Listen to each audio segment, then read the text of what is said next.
बिना क्लच दबाए के इसका कनेक्शन को नहीं तोड़ के अगर आप ब्रेक कर देंगे डायरेक्ट तो क्या होएगा, गाड़ी बंद पड़ जाएगी। तो हमें क्या करना है, सबसे पहले अगर स्लो रहेगी हमारी गाड़ी तो पहले क्लच उसके बाद ब्रेक, स्पीड ज़्यादा रहेगी पहले ब्रेक, गाड़ी रुकने के मोमेंट में क्लच और उसके बाद ब्रेक, पूरा ब्रेक। और जब गाड़ी की स्पीड कम रहेगी सबसे पहले क्लच उसके बाद पूरा ब्रेक। और देखिए टर्निंग मारने के टाइम पे भी कभी कभी गाड़ी बंद पड़ जाती है क्योंकि हम लोग वहाँ डायरेक्ट ब्रेक मार देते हैं ना, फिर उसके बाद स्टार्ट करके फिर उसके बाद जाते हैं, या पीछे कोई रहेगा तो वो दूसरा करता है। तो क्या है, स्लो जब रहता है गाड़ी तो सबसे पहले क्लच दबाया जाता है ताकि इंजन गियर का कनेक्शन टूट जाए, ठीक है। तो यहाँ इंजन स्टार्ट रहेगा, ये गियर बॉक्स उससे दूर रहेगा, अब पूरा क्लच दबा हुआ है, दोनों का कनेक्शन टूट गया है, उसके बाद ब्रेक कर दिया, ठीक है। अब उसके बाद हमारे आगे की ट्रैफिक जब भी क्लियर हो गई या हम किधर जाना है किधर को टर्न होना है, वो होने के बाद में फिर हम लोग क्या कर रहे हैं, यहाँ पे क्लच तो दबा हुआ है, फर्स्ट गियर लगा रहे हैं, फिर उसके बाद क्लच को जब छोड़ रहे हैं तो फिर इंजन गियर बॉक्स आपके मिल रहा है, जब क्लच छोड़ेंगे आप तो फिर इंजन इसको खींचना स्टार्ट कर देता है। तो इस तरह से इसका कनेक्शन होता है। और दूसरी चीज़ यहाँ पे फर्स्ट गियर से कार किस तरह से निकालना है। कभी भी एक बात याद रखो, हमारी गाड़ी खुद की गाड़ी या किसी फ्रेंड की गाड़ी, किसी की भी गाड़ी आप चला रहे हैं तो यहाँ पे हमें ध्यान रखना है कि क्लच और ब्रेक को दबा के कार को स्टार्ट करना है, चाहे कोई भी कार हो, चाहे कोई भी कार हो, क्लच और ब्रेक को दबा के स्टार्ट करना है, ऑटो ट्रांसमिशन को छोड़ के। ऑटो ट्रांसमिशन में ब्रेक ही होता है, क्लच नहीं रहता है। तो मैनुअल गाड़ी कोई भी आप ड्राइव कर रहे हैं तो क्लच और ब्रेक को दबा के स्टार्ट करना है। स्टार्ट करने के बाद फर्स्ट गियर आप लगा दें, फर्स्ट गियर हो गया हमारा। इसके बाद में हम जब चलना है तो बहुत से लोग क्या करते हैं, ब्रेक को छोड़ के एक्सीलेटर के पास आ जाते हैं ताकि क्लच छोड़ेंगे तो एक्सीलेटर की ज़रूरत पड़ेगी। याद रखो एक्सीलेटर की ज़रूरत नहीं पड़ती है। इंजन स्टार्ट करने के बाद जो इंजन रुक रहा है ना, जो स्टार्ट होके, इसमें ऑलरेडी कंपनी वाले ने एक्सीलेटर दे के रखा है ताकि वो फर्स्ट गियर से आप गाड़ी निकाल सकें, ठीक है। एक्सीलेटर की ज़रूरत नहीं पड़ती है वहाँ पे। तो यहाँ पे हमें करना क्या चाहिए, क्लच और ब्रेक दबा के कार को स्टार्ट कर दिए, फर्स्ट गियर लगाए हैं, उसके बाद बिना ब्रेक को छोड़े हुए क्लच को छोड़ना है, ब्रेक को नहीं छोड़ना है, दबा के रखना है। क्लच को छोड़ना है, क्लच को आप धीरे धीरे छोड़ते रहेंगे तो क्लच एक पॉइंट पे आने के बाद आपकी कार में एक किस्म का वाइब्रेशन स्टार्ट होएगा, ऐसे धीरे धीरे वाइब्रेशन आएगा तो आपको कार अलर्ट कर रही है कि अब ब्रेक छोड़ो, मैं आगे जाऊँ, ठीक है। तो इसको बोलते हैं क्लच बाइटिंग पॉइंट। और इसके अंदर क्या होता है, आप अप में गाड़ी रोकेंगे या हिल स्टेशन में गाड़ी चला रहे हैं, आगे वाला रुक गया, आप वहाँ पे रुके, ऐसे है तो आपकी कार पीछे नहीं आएगी, आगे कोई जाएगी। ये हमें स्टार्टिंग से आदत है। जैसे बंजारा हिल्स आप चले गए या नहीं तो कोई यहाँ पे आप सिग्नल के पास रुक गए, कार पीछे आते रहती है। ये नहीं आना है तो ये फॉर्मूले को आपको यूज़ करना है। क्या करना है, क्लच और ब्रेक दबा के रखें, फर्स्ट गियर लगाए हैं, ब्रेक बिना छोड़े कि हम क्लच को छोड़ रहे हैं धीरे धीरे, एक्सीलेटर की जरूरत नहीं।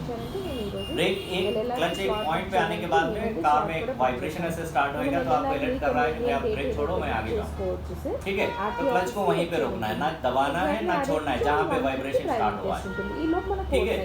अब इसको ऐसे ही दबा के रखो, रोक के रखो और उसके बाद ब्रेक छोड़ो, कार आपकी आगे जाएगी, एक्सीलेटर की जरूरत नहीं है। आगे ट्रैफिक जाम में फिर से आपको रुकना है तो इसको बिना छेड़े के फिर ब्रेक दबा दो, कार रुकी रहेगी। फिर जब आगे की ट्रैफिक जा रही है फिर इसको छोड़ो, आपकी भी गाड़ी चलेगी ट्रैफिक के साथ में, फिर उसके बाद फिर ट्रैफिक रुक रही है, फिर ब्रेक करो, गाड़ी रुक जाएगी। इसको नहीं छेड़ना है, अगर इसको दबा दोगे तो पॉइंट चला जाएगा, फिर इसको छोड़ दोगे तो गाड़ी बंद पड़ जाएगी क्योंकि नीचे ब्रेक दबा हुआ है ना। हाफ क्लच मतलब आधा आने के बाद में उसको जो वाइब्रेशन स्टार्ट होता है उसको वहीं पर होल्ड करके रखना है। उसके बाद ब्रेक को छोड़ो, कार जा रही है, ब्रेक को दबाओ, रुक जा रही है। एक्सीलेटर की ज़रूरत नहीं है। जितना आपका रोड क्लियर हो जाए या हिल स्टेशन में आप जा रहे हैं वो रोड क्लियर हो जाएगा, वहाँ तक आप यही फार्मूला यूज़ करके कार को चलाना है, ठीक है। समझ में आ गया ना।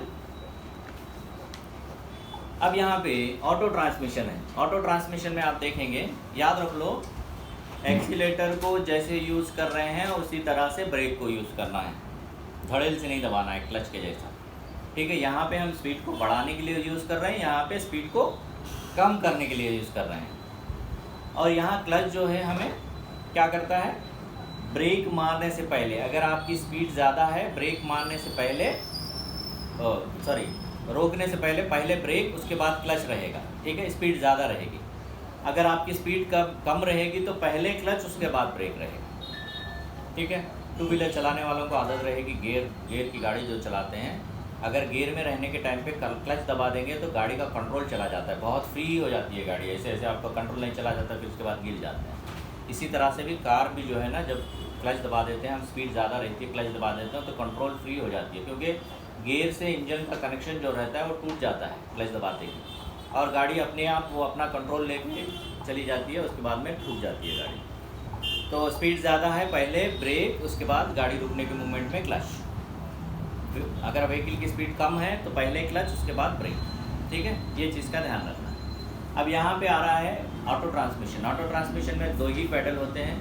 कार स्टार्ट करना है तो भी ब्रेक दबाएंगे तो ही कार स्टार्ट होगी, नहीं तो कार स्टार्ट नहीं होगी। कार को रोकना है तो भी ब्रेक दबाना है, गियर को बदलना है तो भी ब्रेक दबाना है। बिना ब्रेक दबाए के गियर भी नहीं चेंज होता ऑटो ट्रांसमिशन, क्योंकि वो सारा सिस्टम जो है ना सेंसर सिस्टम रहता है। और दूसरी चीज़ यहाँ पे देखेंगे आप कि चलती गाड़ी में इसमें गियर बदलने का नहीं रहता। गाड़ी के टायर जब पूरे रुक जाएं तभी गियर बदला जाता है इसमें। हमारी गाड़ी में मैनुअल में कैसा रहता है, चलती गाड़ी में हम गियर बदलते हैं, इसमें ऐसा नहीं रहता है। एक गियर से दूसरे गियर पे आ रहे हैं आप तो कंपलसरी आपको पूरी गाड़ी रुकने के बाद ही गियर को बदलना पड़ता है। उससे पहले कोशिश करेंगे तो गियर टूट जाता है, एक किस्म का कर्र करके साउंड आएगा, उसका ठाक से टूट जाएगा, क्योंकि बहुत डेलिकेट होता है ऑटो ट्रांसमिशन। नेक्स्ट आप देखेंगे यहाँ पे कि मैनुअल और ऑटो ट्रांसमिशन के गियर किस तरह से लगाए जाते हैं। अब यहाँ पे हम लोग देख रहे हैं ये मैनुअल गियर है, ओके।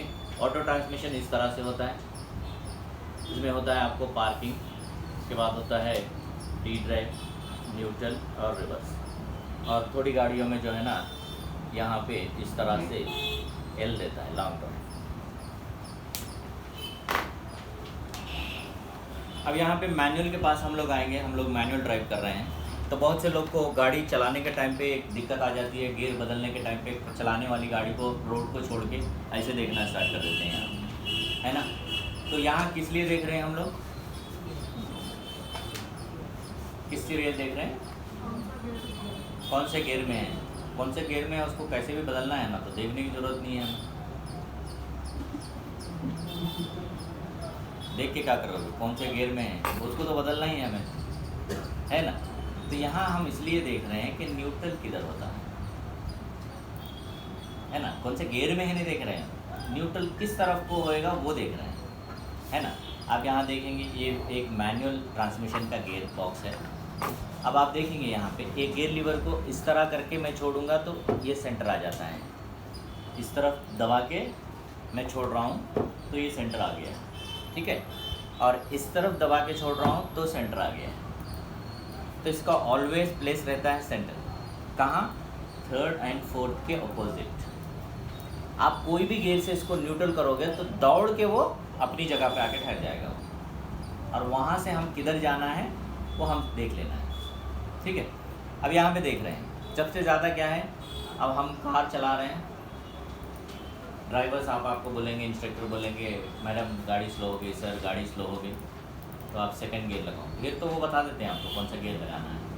अब हम वहाँ पे चिंता में पड़ जाते हैं कि मैं कौन से गियर में हूँ, और वहाँ से ऐसे करते हैं। जब देखो ऐसे करते क्या होता है, मेरा ये हाथ भी घूम रहा है ना, तो बॉडी ऐसे हिलती है, तो या तो गाड़ी लेफ़्ट आएगी या तो राइट जाएगी। फिर वो साइड से आता है, मैडम आगे देखना है, सर आगे देखना है, इधर नहीं देखना, बिना देख के डालो आप। तो हम यहाँ क्यों देख रहे हैं, गाड़ी का न्यूट्रल किधर होता है। तो आज हम वो कल से ऐसे देखना छोड़ देंगे और आगे देख के डालेंगे। देखो हम गाड़ी चला रहे हैं, हमारी गाड़ी एक